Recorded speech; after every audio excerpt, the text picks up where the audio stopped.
Olá pessoal, hoje eu gostaria de trabalhar um pouco Schopenhauer, porque é uma semana que a gente está tendo de aprendizado, de adaptação, então a gente vai transcorrer dentro desse percurso de ensino, tentando discutir um pouco esse filósofo que ele é tão difícil de, de lidar e de trabalhar na sua concepção de vida, na sua concepção de mundo, por causa dessas dificuldades inerentes ao seu. A gente não consegue desassociar a sua vida com o pensamento que ele tem. Então, nesse percurso, a gente vai meio que trabalhar um pouco as suas concepções, as suas metodologias e como ele via o mundo e como ele compreendia esse mundo e como isso influenciou no seu próprio no seu próprio aspecto de vida. Então, nesse primeiro momento, a gente vai começar então com Schopenhauer. Ele nasceu em 1788 e morreu em 1860. E a filosofia dele é muito centrada no pensamento de Kant. Então, a compreensão do mundo fenomênico de Kant, a divisão entre ser e mundo numênico. Então, Kant ele extrapolava dizendo que o mundo ele é uma compreensão do ser, ou seja, de nós. Nós somos o ser que compreende o mundo, mas a nossa compreensão do mundo não atinge o mundo em si, apenas o fenômeno do mundo, ou seja, um reflexo do mundo partindo dos cinco sentidos. Até aí, tudo tranquilo. Então, Kant ele é complexo, mas o Schopenhauer ele dá uma roupagem diferente para ele. Que roupagem é essa? Na compreensão dele, em vez de existir um mundo numênico e um mundo fenomênico no Kant, ele vai trabalhar com outros conceitos, e esses conceitos é vontade e representação. Então ele compreende que tudo aquilo que está fora de mim, tudo aquilo que, que eu poderia classificar como o mundo, ele é apenas uma representação para mim. Então existiria um véu chamado véu de Maia. Se eu não me engano, deixa eu só ver aqui. Um véu de Maia, que seria a compreensão de como o mundo é ilusório. Ou seja, que existe uma ilusão que eu sou enganado constantemente pelo mundo que está à minha frente. Então esse mundo é apenas uma ilusão da qual eu compartilho. Então é a compreensão de que essa representação é uma ilusão e eu tenho que tirar esse véu ilusório da frente dos meus olhos para mim poder compreender o mundo na sua existência mais completa. Ele tira essa ideia muito dos pensamentos hindus. Então a compreensão do mundo na sua, como é que eu posso dizer, no seu entendimento da mitologia hindu. Uma coisa interessante aqui a se falar, então, na compreensão de mundo de Schopenhauer, ele imagina que o mundo ele, ele tem essa representação, mas também ele é pura vontade. Então, essa pura vontade é a compreensão de que o mundo é uma vontade cega e sem controle, muito próximo daquilo que a gente vê na Trindade hindu. Então é Vishnu, Krishna, Vishnu, Brahma e Shiva. São os três deuses que representariam a criação, a, a manutenção e a destruição do mundo. Uma coisa interessante, porque os deuses gregos, os deuses hindus, eles são representados com muitas mãos e muitas cabeças. Por que ele tem isso? Por que a mitologia hindu trabalha nesse conceito? Ele abrange, então, quando eu estou digitando algum texto, eu sou limitado pelos meus dedos. Então, os dedos limitam a forma como eu vou escrever. Então, eu tenho 10 dedos nas minhas mãos que eu uso para teclar dentro do computador. Mas o meu limite, então, está nos 10 dedos que eu tenho na minha mão.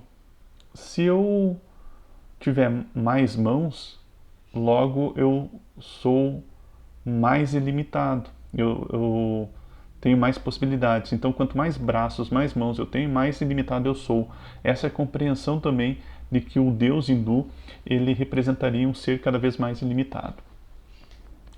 Mas na compreensão de Schopenhauer, esse Deus ilimitado ele representaria um Deus de uma vontade sem controle. Então, o que seria a vontade? É a essência íntima de toda a universalidade dos fenômenos, o número que se capta depois de ter rasgado o véu de Maya, o véu da ilusão. É a vontade, o ímpeto cego e irresistível que penetra e se estende por todo o universo. A vontade é única e racional, insatisfação insaciável e eterna, conflito e laceração. Então, quando ele chama de vontade, ele não está dizendo que a vontade ela é guiada, muito pelo contrário. A vontade aqui é a força do mundo de se tornar algo diferente. Então, por exemplo, vou dar um exemplo aqui. Quando vocês veem uma planta crescendo nas rachaduras de uma calçada, isso é a vontade pura, porque ela é a vontade do mundo crescendo por entre coisas que não deveria ter crescido. Então a calçada feita de uma maneira muito lisa e de repente está crescendo ali uma semente. Isso é vontade.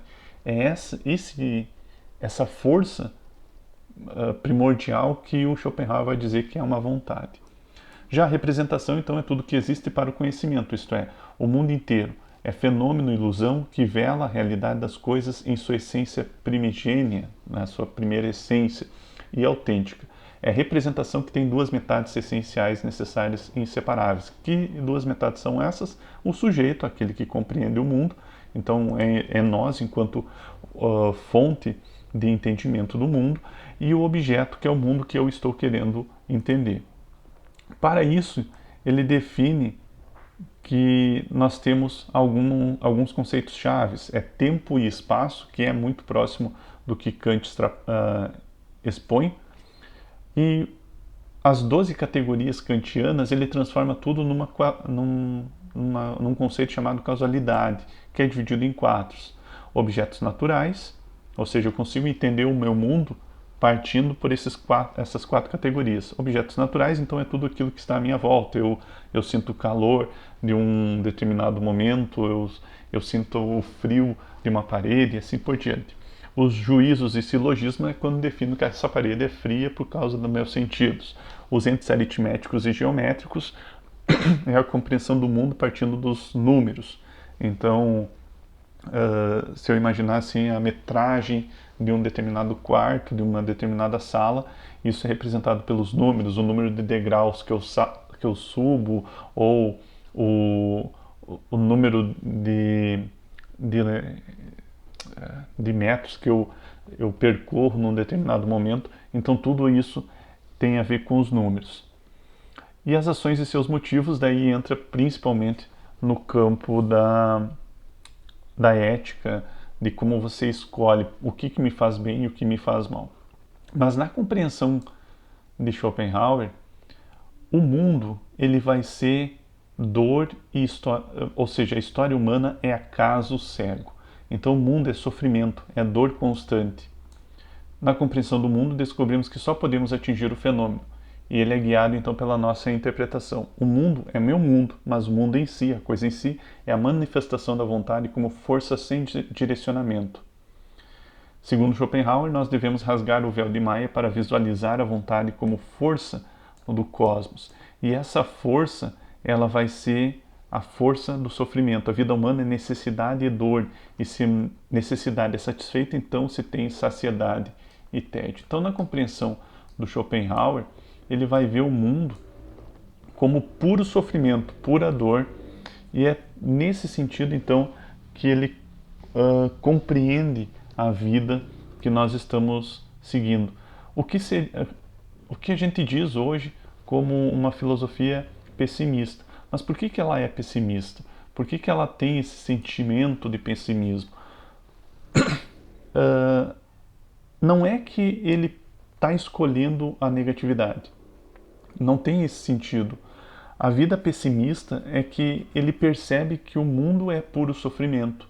É algo muito próximo da mentalidade budista e hinduísta da filosofia oriental. Então o Schopenhauer ele vai trabalhar essa orientalidade no modelo agora ocidental, e é nesse sentido que ele vai compreender tanto o ser numênico, o ser e o mundo numênico de Kant, como a realidade que está à volta dele. Então, nesse primeiro momento, para a gente poder entender o pensamento de Kant, me desculpe, o pensamento de Schopenhauer, a gente diz que o mundo é pura vontade. Então, se o mundo é pura vontade, uma vontade cega e incontrolável, aquilo que o mundo se mostra para mim se torna representação. Então, quando eu entendo, a partir dos meus sentidos, como funciona cada um dos aspectos do meu sentido, então quando eu sinto o doce de um bolo, ou senão o frescor da chuva, ou o frio da madrugada e assim por diante, quando eu sinto esses momentos do mundo, eu estou sentindo o mundo em sua forma bruta, mas também é uma representação de mim. Então é aquele mundo parecendo para mim, essa representação da vontade. E para mim poder atingir mais próximo à vontade, o Schopenhauer vai trazer um outro conceito que ele vai chamar de arte, que nós vamos ver daqui a pouco.